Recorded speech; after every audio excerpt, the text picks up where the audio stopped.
ಮುಂಗಾರು ಮಾಯವಾಗುತ್ತಿದ್ದಂತೆ ಹಿಂಗಾರಿನ ಅಬ್ಬರ ಜೋರಾಗಿದೆ. ರಾಜ್ಯದಲ್ಲಿ ಮುಂದಿನ 7 ದಿನ ರಾಜ್ಯದ ವಿವಿಧ ಜಿಲ್ಲೆಗಳಲ್ಲಿ ಭಾರೀ ಮಳೆಯಾಗಲಿದೆ ಎಂದು ಕೇಂದ್ರ ಹವಾಮಾನ ಇಲಾಖೆ ಮಾಹಿತಿ ನೀಡಿದೆ.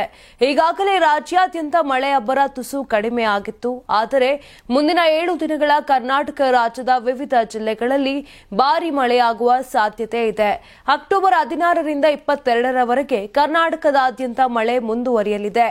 ಗುಡುಗು ಸಹಿತ ಭಾರೀ ಮಳೆಯಾಗುವ ಸಾಧ್ಯತೆ ಬಗ್ಗೆ ಹವಾಮಾನ ಇಲಾಖೆ ಮಾಹಿತಿ ನೀಡಿದೆ. ಮುಂದಿನ 24 ಗಂಟೆಗಳಲ್ಲಿ ಬೆಂಗಳೂರು ಸುತ್ತಮುತ್ತ ಸಾಮಾನ್ಯವಾಗಿ ಮೋಡ ಕವಿದ ವಾತಾವರಣವಿದ್ದು ಹಗುರದಿಂದ ಕೂಡಿದ ಗುಡುಗು ಸಹಿತ ಸಾಧಾರಣ ಮಳೆಯಾಗುವ ಸಾಧ್ಯತೆ ಇದೆ.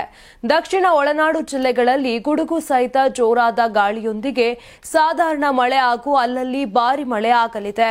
ಕರಾವಳಿ, ಮಲೆನಾಡು ಮತ್ತು ಉತ್ತರ ಒಳನಾಡು ಜಿಲ್ಲೆಗಳಲ್ಲಿ ಅಲ್ಲಲ್ಲಿ ಚದುರಿದಂತೆ ಸಾಧಾರಣ ಮಳೆಯಾಗುವ ಸಾಧ್ಯತೆ ಇದೆ. ಬೆಂಗಳೂರು ಸೇರಿದಂತೆ ದಕ್ಷಿಣ ಒಳನಾಡು ಮತ್ತು ಕರಾವಳಿ ಜಿಲ್ಲೆಗಳಲ್ಲಿ ಭಾರೀ ಮಳೆ ನಿರೀಕ್ಷೆ ಇದೆ.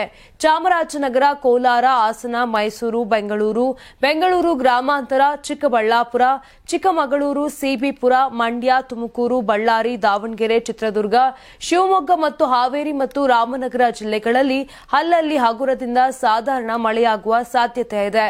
ಅದೇ ರೀತಿಯಾಗಿ ದಕ್ಷಿಣ ಕನ್ನಡ, ಉಡುಪಿ ಮತ್ತು ಉತ್ತರ ಕನ್ನಡ ಜಿಲ್ಲೆಗಳಲ್ಲಿ 1 ಅಥವಾ 2 ಸ್ಥಳಗಳಲ್ಲಿ ಗುಡುಗು ಸಹಿತ ಮಳೆಯಾಗುವ ಸಾಧ್ಯತೆ ಇದೆ.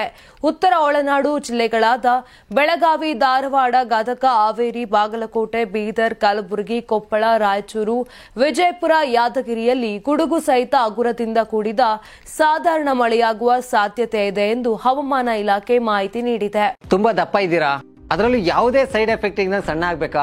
ಎಷ್ಟೋ ಜನ ಹೇಳ್ತಾ ಇದ್ರಿ, ಸರ್ ನಾನು ಜಿಮ್ಗೆ ಹೋಗ್ತಾ ಇದ್ದೀನಿ ಆದ್ರೂ ಸಣ್ಣ ಆಗ್ತಾ ಇಲ್ಲ ಸರ್, ವರ್ಕೌಟ್ ಮಾಡ್ತಾ ಇದ್ದೀನಿ ಆದ್ರೂ ಸಣ್ಣ ಆಗ್ತಾ ಇಲ್ಲ ಅಂತ ಹೇಳ್ತಾ ಇದ್ರಲ್ಲ. 100% ಯಾವ ಜಿಮ್ಗೂ ಹೋಗ್ದಂಗೆ ವರ್ಕೌಟ್ ಮಾಡ್ದಂಗೆ ನೀವು ಸಣ್ಣ ಆಗ್ಬೋದು. ಪ್ರತಿದಿನ ಬೆಳಿಗ್ಗೆ ಸಂಜೆ 2 ಟೈಮ್ ನಮ್ಮ ಜೀನಿ ಸ್ಲಿಮ್ ನ ಯೂಸ್ ಮಾಡಿ ಯಾವುದೇ ಸೈಡ್ ಎಫೆಕ್ಟ್ ಇಲ್ದಂಗೆ ನೀವು ಸಣ್ಣ ಆಗ್ತೀರಾ. ಯಾಕೆಂದ್ರೆ ಜೀನಿ ಸ್ಲಿಮ್ ಒಂದು ಉತ್ತಮ ಆಹಾರ.